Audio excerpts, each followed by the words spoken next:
Welcome dito sa video na to. Sa video na to, pag-uusapan natin kung paano ka makakapag-create ng sarili mong CRM or yung tinatawag na Customer Relationship Management System kung nasa real estate ka or isa kang marketer or nasa sales ka and kailangan mong i-manage kung ano na yung nangyayari dun sa mga leads mo para for follow-up or any details, leads management, this video is for you. So, ituturo ko sa iyo kung paano ka makakapag-create no using the power of AI kahit wala ka pang knowledge or background pagdating sa coding. Sa panahon natin ngayon, you can create your own. But the challenge is masyadong nag-overthink tayo sa pwedeng mangyari. So pwedeng magawa ni AI.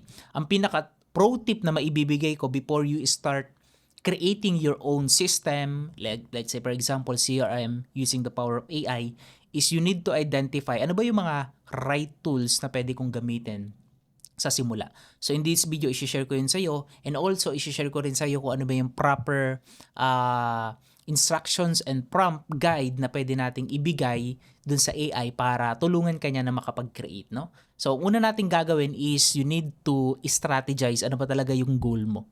Ayan, ano ba yung gagawin mo? So, ang tool na ibibigay ko or pwede kong i-recommend sa'yo na gagamitin natin is ChatGPT or Claude. And don't worry, kahit free ang ChatGPT mo, free ang Claude mo na account, walang problema, no? So, dito, all you need to do is start ka muna dito. So, you can use dictate. Ako, most of the time, I use dictate or pwede mong i-type. So, let's say, sasabihin muna natin yung goal natin. Oh. So, i-click mo to, dictate. Hey ChatGPT, I want you to strategize and help me to create a simple CRM system for my lead.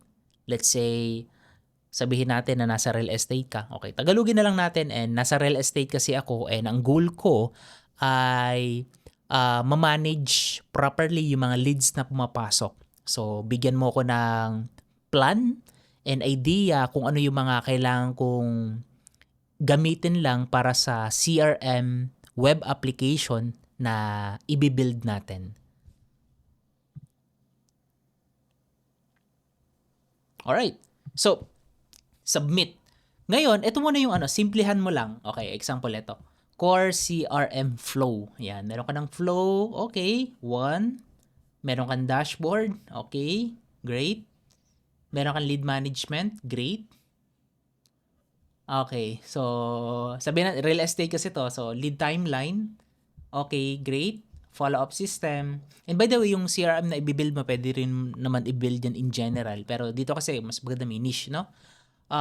Okay, here we go. I think okay yung CRM niya. So, next is, ang gagawin natin, by the way, meron na rin siyang sinuggest na na design, ayan, and so on. So, I think all good na to, and dito tayo sa phase 1, no? So, makikita mo dito, meron siyang suggestion. So, CRM core, leads, pipeline, activities, and follow-up. So, yun yung maganda, no? Binibigyan ka ng idea ni AI, sa either Claude or ChatGPT, kung ano yung una mong gagawin, okay? So, let's say, dito muna tayo sa phase 1. So, dito, ang gagawin natin, okay? Sabihin natin, okay? I-convert mo na ngayon yung phase 1 sa instructions para yung instructions na yon yung ibibigay natin sa AI na gagamitin natin. Okay? So, gawin natin, dictate, hey chat, convert the phase 1 for the AI instructions. Okay. Okay, ito na siya. Great. Objective. Meron rin objective. Ayan. Do not build property management. Yes, sa simula maganda na hindi mo na siya gawin. Facebook ads integration. Yung mga advanced na tingin mong hindi pa naman talaga kailangan. Okay? So, dito muna tayo sa initial yung tinatawag na MVP, no? Yung minimum viable product mo. So, here we go. Ika-copy ko lang to. Ayan, ika-copy ko ito. Yan. Tapos, once na-copy mo na, punta ka ngayon sa AI na gagamitin. So, ilalagay ko yung link sa comment section. So, meron akong dalawang i-recommend sa'yo na pwede mong i-test. Na maganda dito, free lang. You can test, number 1 is base 44, number 2 is the Lovable. So yun, you can start doon. Challenge kasi kapag kay ChatGPT cohort or kay Cloud Code is yung kailangan mo pa siyang aralin mo pa paano yung deployment, aralin mo yung maraming mga technicalities na kailangan kang aralin and hindi siya pang beginner. So, this one, yung platform na i-recommend ko is madali lang gamitin. So, check mo yung link sa baba ng video na to para i-click mo na lang.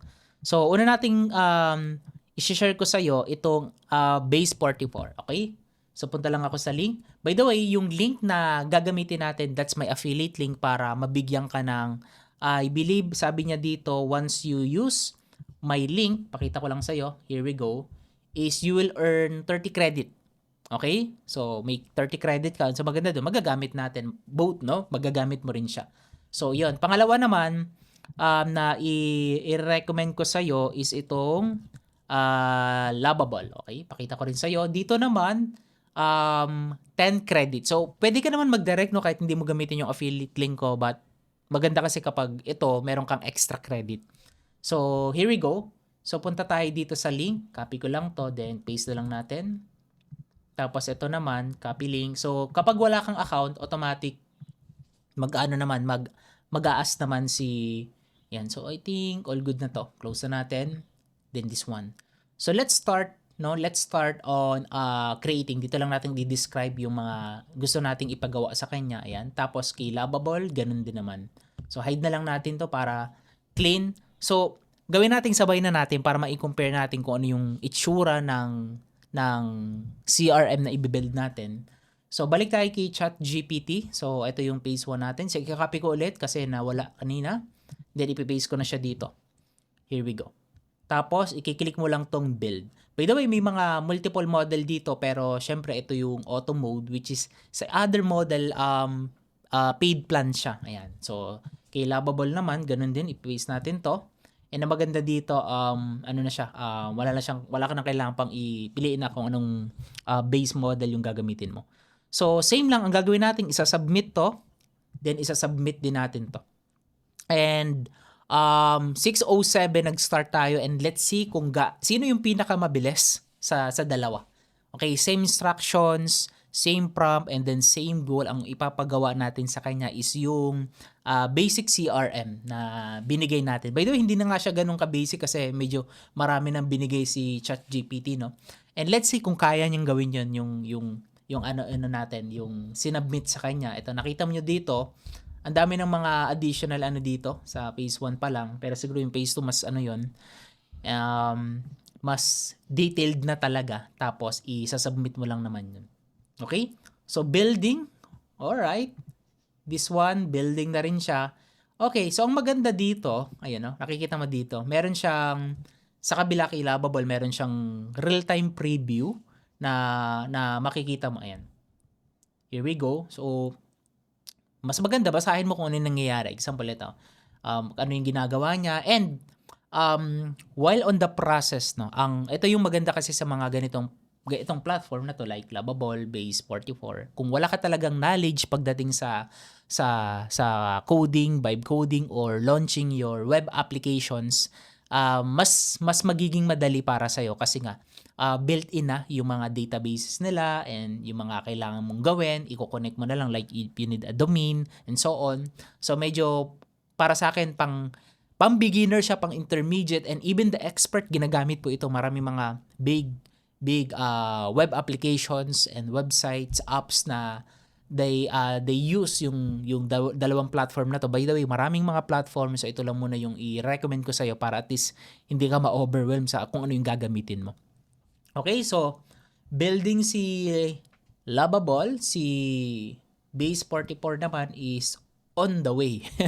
Ongoing din sa pag-build, and I think ginamit ko na rin to, I tried multiple app to build, so hindi naman siya ganun katagal, so mga 5 to 10 minutes, no? So mga ganun, and then let's see kung ano yung mabibuild nila, and balikan natin. Ipopost ko yung video na to and balikan natin after a few minutes. So 6:10 ipopost natin, and let's see, and sasabihin ko sa iyo kung gaano katagal, no? Alright. Alright, so let's resume the video. As you can see here, Lovable is still building the CRM web app. But dito naman kay Base 44, by the way, nag-post tayo kanina ng mga 6:10, mga after 4 minutes no, binalikan natin. And right now, si Base 44 ay na-build niya yung web app, Base 1 na sinend natin in just less than 10 minutes, no? Mga ganun, less than 10 minutes lang. So, mas mabilis siya. Okay, para sa akin mas mabilis. Pero let's see, no, hintayin natin kay Lovable kung ano yung end results na magagawa niya na after, no, after niya matapos, no. Pero dito muna tayo ngayon. So ito yung CRM na binigay natin, and as you can see here, ito yung dashboard. So pag may CRM ka na, ito yung dashboard. Tapos ito yung naman yung mga leads na nilalagay natin. Okay, leads. Punta tayo sa lead tab. Here we go. So dito ka maglalagay ng lead. First name, mobile number, email, Facebook, tapos temperature, you can add.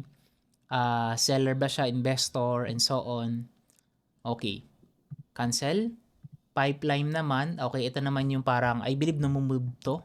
Nice. Drag and drop. Ito maganda yung feature na to para at least hindi mo na siya i-edit. Ayan. Drag and drop example. New lead. Contact lead. Qualified and for viewing. And nice. Si Carla Mendoza.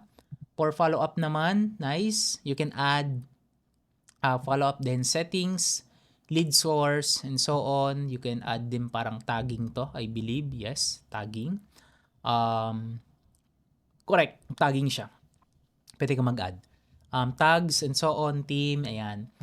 I think this one, itong na-build niya na to, na initial, no? Para sa akin, very useful to. So imagine, no, merong, instead of using Google Sheets, no, mahirap i-manage yun. Tapos, prone siya sa error kasi nga hindi mo rin nakikita visually, and ang maganda dito meron kang system. Example dito kay Angel Reyes, no? By the way, itong data na binigay niya parang demo data yan. So try natin tong i-complete. Okay, na-complete na siya. Then saan siya mapupunta? Close deal, tama ba? Sige nga. Try naman natin itong reschedule. Okay, for follow up. Okay, complete din natin. Saan siya mapupunta? Okay, hindi ko alam kung saan siya napunta, pero tingnan natin dito ngayon sa leads. Okay, add lead. Tapos, okay, you can assign agent. Yan. Alright. And by the way, itong ano na to, itong initial to by the way, just in case na meron kang gustong palitan, or example, you can, ito kasi estate flow, pwede mong palitan yung app logo and so on, or pwede mong sabihin palitan mo yung kulay nito. Ang maganda dito kay Base 44, you can use this one, itong edit. Ito pong edit na to. Tapos click mo lang yung edit. Ayan, loading.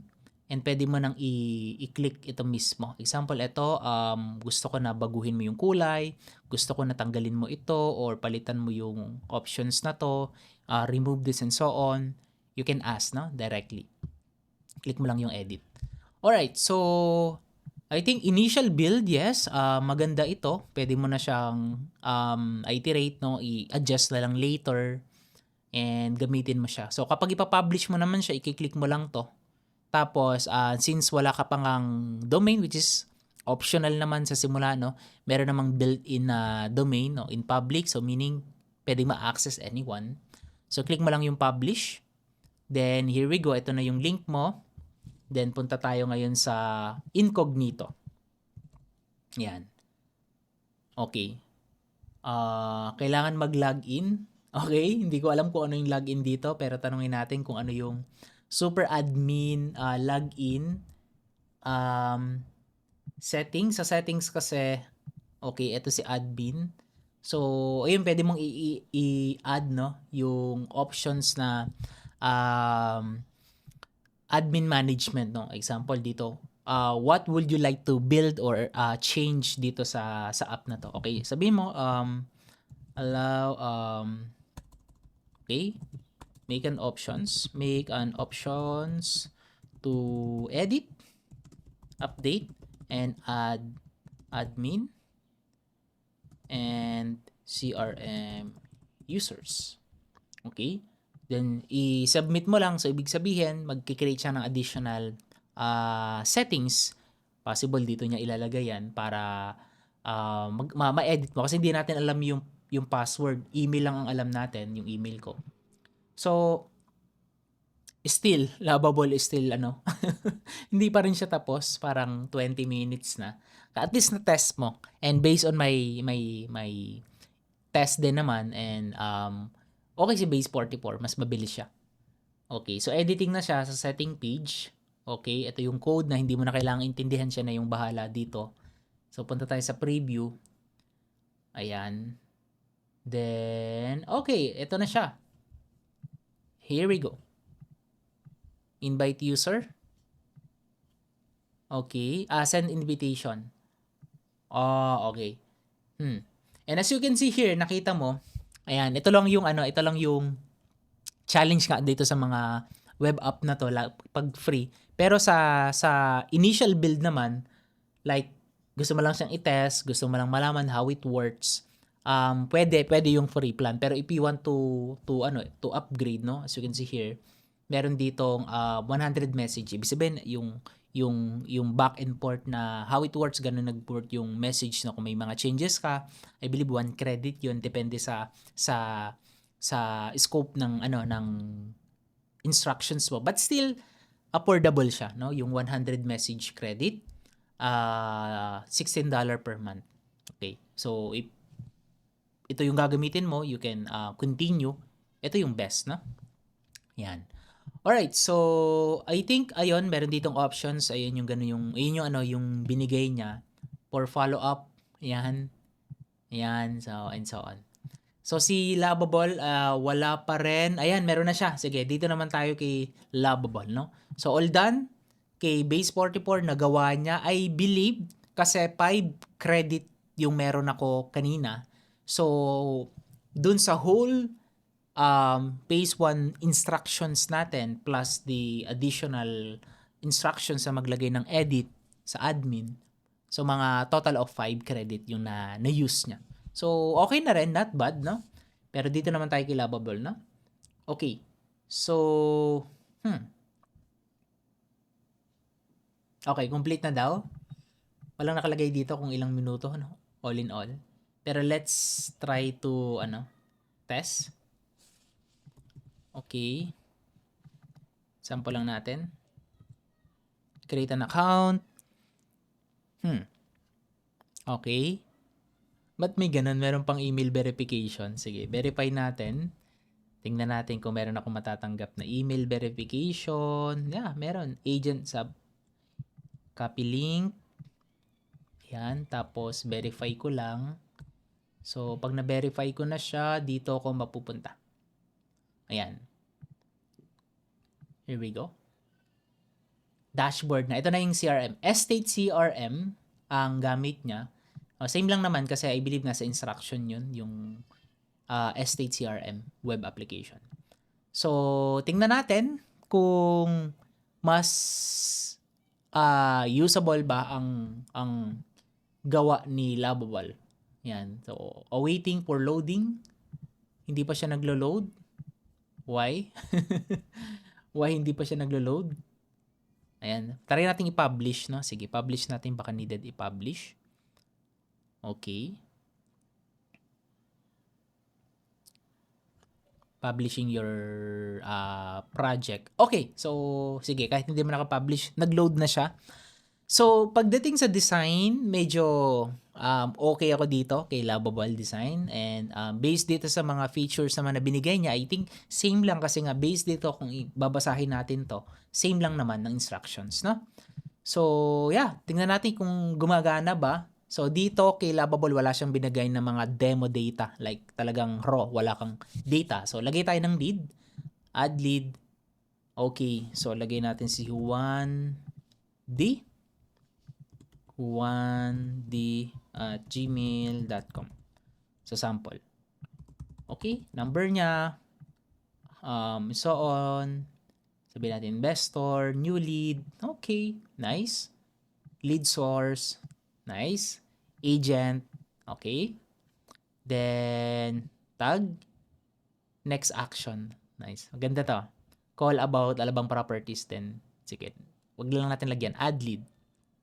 Okay, so meron na tayong leads dito. So, let's see saan yung lead na yon. Recent. So, dito pwede mong i-click. Pwede mo ring i-click dito. Ayan, so mapupunta ka dito sa lead tab. So, then, si lead, si Juan D, ito na siya. So, meron ka na ngayong CRM. Ito na yung, maganda, meron ditong option to call. Nice. Automatic yung number. Pero syempre, sa mobile mo pa rin gagamitin. Message naman, SMS to, hindi to email. Add follow-up. Okay. Okay. Ito yung kanina. Add activity. Okay. Call, messenger, meeting. Let's say meeting. Save activity. Meeting. Tom, 1 p.m. Save activity. Okay. Nice. Makikita mo dito yung activity. Yeah, medyo mabagal lang talaga si Lovable, pero I think based dito sa dalawang results, no, mas okay yung ano niya. Lead activities naman, let's see, ito naman yung makikita mo dito yung mga activity na ginagawa mo based on lead. So, syempre kung marami ng lead, marami kang makikitang activity dyan. So, maganda, may filter din siya. Follow up. Okay. Settings. Settings naman, lead source, tag, and team. Okay. So, dito, wala pang option. So, ayun yung maganda. You can ask and instruct si Lovable or kung anong AI na maglagay siya ng additional options to add team, admin, or kung ano man. So, this one is basic na CRM, but this one is useful to sa walang CRM, no? CRM kasi kung magre-research ka, napakamahal talaga ng CRM. Lalo na kung CRM na yung mga subscription and so on. Ang mahal nun. Pero for this one, no, nakapag-create tayo ng dalawang CRM na gumagana, no? Kung titingnan mo side by side, okay naman both. Okay. Dito medyo minimalist kay Base 44, dito naman kay Lovable is medyo ganun din, clean and useful siya kung ako yung magde-decide, no. So meron ka ng initial build and ganun po mag-build ng simpleng web application sa panahon ngayon. But the challenge is yung mga next na gagawin mo, paano mo na siya i-maintain, paano mo na siya i-deploy, paano mo na siya i-make sure na walang error, no? So yun yung kailangan mong matutunan and kailangan mong aralin pagdating sa pag-build ng web. But right now, at least meron ka ng idea, meron ka na ngayong matatry mo na siya kung paano mo siya ginagawa. So, meron akong community and meron akong tool na on the process, no? Developing on the process, no? So, ang tool na yon is called Negosyo Toolkit. So, Negosyo Toolkit is an all-in-one platform sa mga marketers, mga business owners na gustong mag-launch ng website, funnel, and sales process. Basically, yun po yung ginagamit ng mga client ko, mga business owners din, ng mga naging kakilala natin. So, the challenge, no, is dati kailangan mong manual na i-build yun. Yes, may mga template na nandun na, but still manual mo pa rin siyang kailangang i-set up. Ayan. Hindi siya kagaya ng ganitong based on your instructions, customize yung ibibigay niya sa'yo. Okay? So, I decided to rebuild the system. Okay? So, papakita ko sa'yo yung Negosyo Toolkit. Punta ka lang sa negosyotoolkit.com. And as you can see here, sa website, makikita mo, negosyotoolkit.com, makikita mo naman to. Pag tinype mo yung domain or yung link, ilalagay ko lang yung link sa ibaba ng video na to para makapunta ka dito sa website. So, ito po yung idea, no? So, Negosyo Toolkit AI Business Builder na kung saan it's a software training and community to help business owners, no, have a clarity when it comes on building their web applications and sales process using the power of AI. So, yun po yung pinaka-goal, no? So, dito may mga training sa loob, may coaching and community, tapos step-by-step instructions how you can launch and build your own web applications. So to learn more and para mas updated ka sa mga next update, no, all you need to do is i-click mo lang po itong join the VIP waitlist and enter your details para yun, ma-notify kita once we launch and ready na itong negosyo toolkit para yun, if you're building your web applications, systems, meron kang community na makakasama, no? Mapapagtatanungan and along the way dun sa journey mo is meron kang kasama. Yun naman yung pinaka-importante. Okay? Kaya binil ko talaga to. Alright? So, I hope nagkaroon ka ng idea dito sa short video na to on how you can build initially yung CRM, no? Ng kung saan mo man siya gagamitin. Alright? So maraming salamat. Thank you for watching this video. Kung meron kang questions, no, let me know sa ibaba ng video na to. And if you want to notify soon sa Negosyo Toolkit AI Business Builder natin, no, make sure to join and register for the waitlist. Maraming salamat. God bless sa iyo and mag-ingat ka palagi. Bye-bye!